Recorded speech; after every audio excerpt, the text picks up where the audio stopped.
আহি গ'ল 2026 বৰ্ষৰ হায়াৰ ছেকেণ্ডাৰী চূড়ান্ত পৰীক্ষা আৰু এই পৰীক্ষাটো হৈছে তোমালোকৰ জীৱনৰ আটাইতকৈ ডাঙৰ পৰীক্ষা।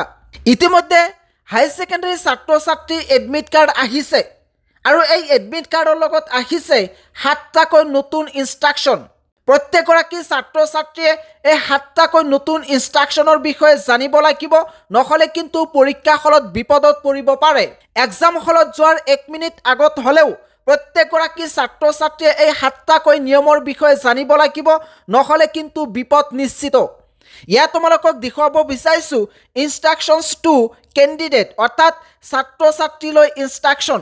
তাৰে 1 নম্বৰত দিছে to appear in each exam carrying of registration certificate and admit card to the examination hall is compulsory and sitting on assigned seats is mandatory. অৰ্থাৎ ইয়াতে কোৱা হৈছে প্ৰতিটো পৰীক্ষাত অৱতীৰ্ণ হ'বলৈ ৰেজিষ্ট্ৰেশ্যন চাৰ্টিফিকেট আৰু এডমিট কাৰ্ড লগত অনাটো বাধ্যতামূলক আৰু নিজৰ নিৰ্ধাৰিত আসনত বহাটো আৱশ্যকীয়, অৰ্থাৎ মেণ্ডেটৰী। কোনো ছাত্ৰ ছাত্ৰীয়ে যদি পৰীক্ষাত এডমিট কাৰ্ড আৰু ৰেজিষ্ট্ৰেশ্যন চাৰ্টিফিকেট লৈ নাযায় তেতিয়াহ'লে তেওঁলোকক এক্সামত এপিয়াৰ হ'বলৈ এলাউ কৰা নহ'ব। ইয়াতে কিন্তু স্পষ্টকৈ উল্লেখ কৰিছে, গতিকে এই বছৰ তোমালোকে সাৱধান হ'বা। 2 number, carrying of mobile phone, electronic device and any printed or handwritten materials are strictly prohibited.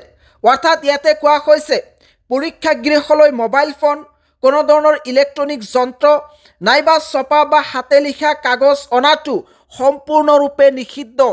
এই বছৰ কিন্তু হায়াৰ ছেকেণ্ডাৰী চূড়ান্ত পৰীক্ষাত কোনো ছাত্ৰ ছাত্ৰীয়ে নকল কৰিব নোৱাৰিব, কাৰণ এই বছৰ পৰীক্ষাত একেবাৰে এইবোৰ প্ৰহিবিটেড কৰিছে।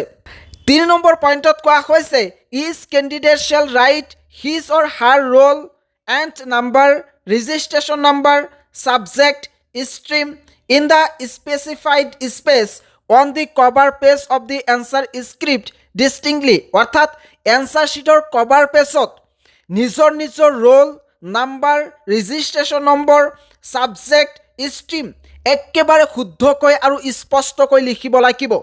তোমালোকে যদি এনচাৰ শ্বিটত গোটেইকেইটা প্ৰশ্ন একেবাৰে শুদ্ধকৈ লিখি থৈ আহা আৰু এই কভাৰ পেজত ৰেজিষ্ট্ৰেশ্যন নম্বৰ, ৰোল নাম্বাৰ এইবোৰ যদি ভুলকৈ লিখি থৈ আহা তেতিয়াহ'লে কেতিয়াও ৰিজাল্ট নোপোৱা। গতিকে এই বছৰ সাৱধান হোৱা আৰু যেতিয়াই এনচাৰ শ্বিট তোমালোকৰ হাতত আহিব একেবাৰে শুদ্ধকৈ এইবোৰ ফিল আপ কৰিবা।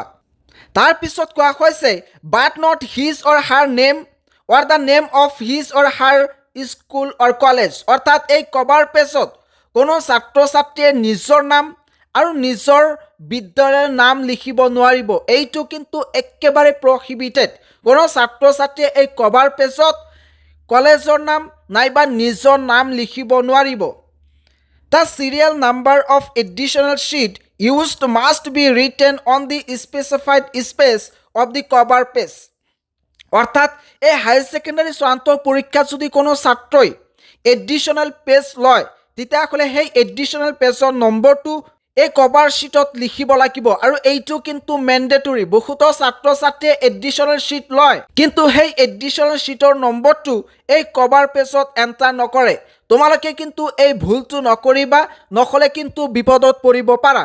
4 নম্বৰ পইণ্টত কোৱা হৈছে যে প্ৰত্যেকগৰাকী ছাত্ৰ ছাত্ৰীয়ে ফটো বেছড এটেণ্ডেঞ্চ শ্বীটত নিজৰ ছিগনেচাৰ কৰিব লাগিব উইথ ডেট আৰু subject and he or she also put the answer script serial number in the specified portion of the attendance sheet. অৰ্থাৎ সেই এটেণ্ডেঞ্চ শ্বীটত এটা বাকচ থাকিব, সেই বাকচত নিজৰ এনচাৰ স্ক্ৰিপ্টৰ চিৰিয়েল নম্বৰটো লিখিব লাগিব। তোমালোকে কিন্তু এই নম্বৰটো মাষ্ট বি এই এটেণ্ডেঞ্চ শ্বীটত লিখিবা। 5 নম্বৰ পইণ্টত কোৱা হৈছে no candidate shall be allowed to leave the examination hall until an hour is passed from the time of commencement of the examination. অৰ্থাৎ ইয়াতে কোৱা হৈছে যে এক্সাম আৰম্ভ হোৱাৰ 1 ঘণ্টা আগত কোনো ছাত্ৰ ছাত্ৰীক এক্সাম হলৰ পৰা বাহিৰলৈ যাবলৈ দিয়া নহ'ব। এই নিয়মটো এইকাৰণে কৰিছে কাৰণ কিছুসংখ্যক ছাত্ৰ ছাত্ৰীয়ে 1 ঘণ্টা আগতেই এক্সাম হলৰ পৰা ওলাই আহি প্ৰশ্ন কাকত ফাদিল কৰি দিয়ে, সামাজিক মাধ্যমত ভাইৰেল কৰি দিয়ে। সেইকাৰণে এই ষ্ট্ৰিক্ট এটা ৰুল ইতিমধ্যে আসাম ষ্টেট স্কুল এডুকেশ্যন বোৰ্ডে প্ৰকাশ কৰিছে। তাৰপিছত কোৱা হৈছে he or she must sign in the temporary leave register provided by the examination center for going to the urinal etc.